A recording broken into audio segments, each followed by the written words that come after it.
नाम सरोज मौर्य, गांव प्रेमी नंगला, पोस्ट वाला चल रहा, तहसील व जिला बदायूं से बिलोंग करती हूँ। साथियों, जैसे आज आप लोग ये मीटिंग देखने आए हुए हैं, ऐसी मीटिंग मैंने भी अब से 5-6 वर्ष पहले देखी थी। जिस टाइम ये मीटिंग देखी थी उस टाइम तो भरोसा कम हो रहा था, क्योंकि मेरा भी 2-3 कंपनियों में पैसा जा चुका था, तो मुझे भरोसा नहीं हो रहा था शायद ये कंपनी भी मुझे पैसा देगी। मुझे यही लग रहा था कहीं ऐसा ना हो ये कंपनी भी पैसा लेके चली जाए। दूसरा डर ये था क्योंकि मेरे घर में जो इनकम का साधन था वो फील्ड से ही था। मेरे हस्बैंड फील्ड का ही काम करते थे, जो हाइब्रिड फ्रीज आते उसमें नौकरी करते थे, LIC के एजेंट थे। तो मैंने कहीं ऐसा ना हो यहाँ पर हम लोग अपना फार्म लगा लिया और फार्म लगाने के बाद में 2-4 लोगों को लगाएं और कंपनी चली जाए। अगर कंपनी चली गई तो जहाँ से हमारे घर में इनकम आ रही है वो इनकम आना बंद हो जाएगी। लेकिन मेरे सीनियर, चाहूंगी उनके सम्मान में जोरदार तालियां हो जाएं, मिस्टर जितेंद्र कुमार मौर्य, उन्होंने मुझे भरोसा दिलाया, विश्वास दिलाया कि यहाँ से अगर आप करोगी, काम करोगी तो आपका पैसा आएगा, गारंटी हमारी है। उन्होंने भरोसा दिलाया, विश्वास दिलाया, तो भरोसा करके लग गए और लगने के बाद में फिर काम को करना स्टार्ट कर दिया। जब करना स्टार्ट कर दिया तो यहाँ से आज सिल्वर स्टार का चेक जहाँ 1,11,111 का चेक मिलता है, ये चेक मेरे घर में 6 बार आ चुका है। और मेरे हस्बैंड के नाम से 11 लेवल पार हो चुकी थी, 12वीं लेवल पर उनका काम चल रहा था, मेरा काम 10वीं लेवल पे चल रहा था।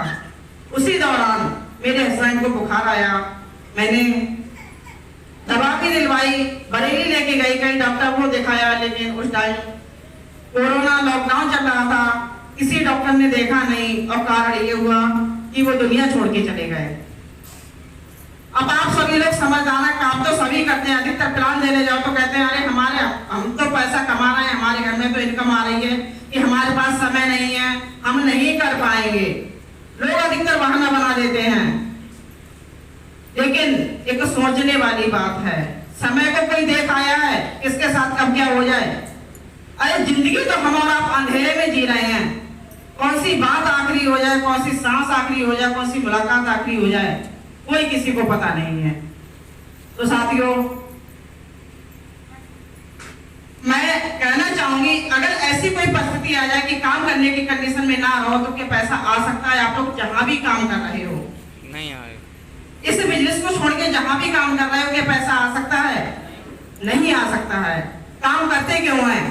परिवार हमारा खुशहाल रहे, आगे हाथ ना फैलाए, इसीलिए तो काम करते हैं। लेकिन सोचा है कभी ऐसी परिस्थिति आने पे क्या होगा? परिवार को दूसरे के आगे हाथ ही तो फैलाने पड़ते हैं, या तो फिर इतना पैसा कमा के इकट्ठा कर दो, दौलत इकट्ठी कर दो कि बाद में परिवार आराम से खाता रहे। और मैं समझती हूँ इतना पैसा कोई नहीं कमाता कि इतनी दौलत इकट्ठी हो जाए कि बीवी और बच्चे बैठ के आराम से खा सके, नहीं हो पाता है। तो साथियों, मेरे साथ जब ये घटना हुई तो मैं इस काम के लिए मैंने बिल्कुल भी नहीं करना तो दूर, मुझे लगता भी नहीं था मैं खुद भी जिंदा रह पाऊंगी। सही बात तो ये है, मैं किसी से बात नहीं करती थी। मेरे सीनियर ने भी मेरे 3 बारों से मना कर दिया था कि सरोज के पास कोई फोन मत करना, क्योंकि सरोज फोन पे बात नहीं कर पाती है, मेरी वो कंडीशन हो गई थी। लेकिन मैं साथी बताऊं, 29 अप्रैल 2021 को मेरे हस्बैंड खत्म हुए थे। जून के महीना में इस संस्था ने मुझे 10-20 हजार रुपया नहीं दिया था, 1.25 लाख रुपए मेरे घर में आया था। अब बताइए क्या आ सकता है कहीं से पैसा? जो कि मुझे भरोसा था, मेरे पति नौकरी कर रहे थे, वहां से 18,000 सैलरी लिया करते थे, 18,000 तनख्वाह आती थी। जब उस काम को करना बंद कर दिया, वहां से अब 1 रुपया भी नहीं आता है। लेकिन इसमें लगने के बाद सलाह मुझे भी लोगों ने दी, अरे तुम पढ़ी लिखी हो। मेरी पढ़ाई की बात करो तो मैंने MA कर लिया है, ITI कर ली है। मेरा भी सपना था कि मैं कोई नौकरी करूं, प्रयास भी बहुत किया, लेकिन सफलता नहीं मिली थी।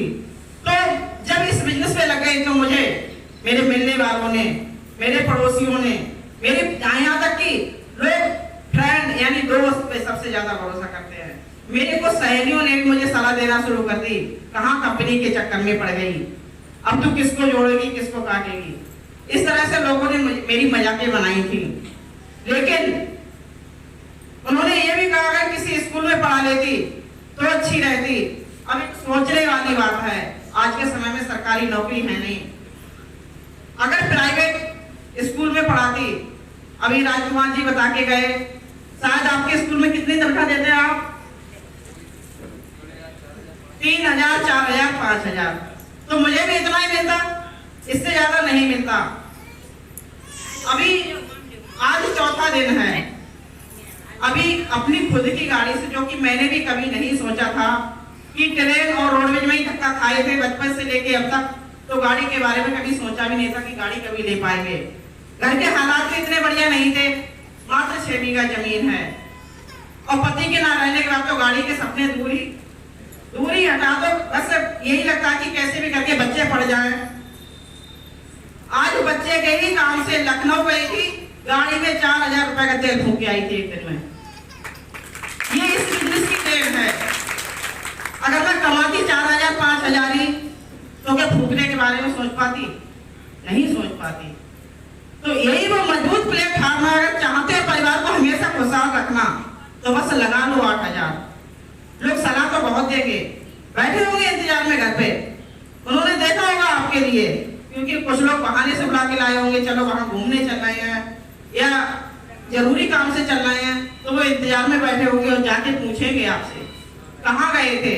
आप कहोगे फला जगह गए थे, एक मीटिंग देखी थी, वहां एक आशा मौर्य थी, उनको 1 लाख का चेक मिला था, सम्मान के साथ में नोटों के हार पड़े थे, फूलों की मालाएं पड़ी थी। लोग कहेंगे अरे कहीं चक्कर में फंस तो नहीं गए, वो केवल ऐसे ही दिखाते हैं, पैसा नहीं मिलता है, उनको मिल गया होगा, तुम्हें नहीं मिलेगा। तो मैं बताऊं, इन लोगों से आपको बहरा बनना पड़ेगा। अगर आपने इनकी नहीं मानी, अपने सीनियर की बात मानी, तो आपको भी कामयाब होने से कोई रोक नहीं सकता। इसके ऊपर एक छोटी सी आपको एक कहानी से सुनाऊं। एक पहाड़ी होती है, पहाड़ी पे एक मेढक ऊपर चढ़ने का प्रयास करता है, तो उसके संगी साथी चिल्लाने लगते हैं, ये इतनी ऊंची पहाड़ी, इस पे चढ़ जाएगा, तेरे बस का नहीं है, तू नहीं चढ़ पाएगा। लेकिन वो मेढक और ऊपर को चढ़ता है। जब और ऊपर को चढ़ता है तो उसके संग वाले फिर कहते हैं अभी ये मरेगा, ऊपर से गिरा तो इसकी हड्डी भी नहीं बचेगी। लेकिन फिर भी वो मेढक ऊपर चढ़ जाता है और चढ़ने के बाद ऊपर से नजारा देखता है, और नजारा देखता है तो पता है वो मेढक चढ़ क्यों जाता है? क्योंकि वो मेढक बहरा होता है, उसे सुनाई नहीं आ रहा होता है।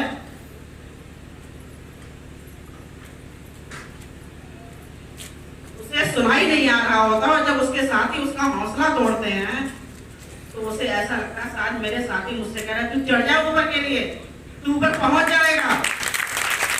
तो साथियों, अगर आप भी उस मेढक की तरह बहरे बन गए तो आपको भी silver star, golden star, diamond star होने से कोई रोक नहीं सकता। आज इस बिजनेस की देन है कि यहाँ से जो 4-5 हजार की नौकरी की तलाश में रहते हैं, आज यहाँ से अच्छी खासी इनकम निकल के आती है। कभी नहीं सोचा था कि इतना मोटा पैसा हम कभी कमा पाएंगे।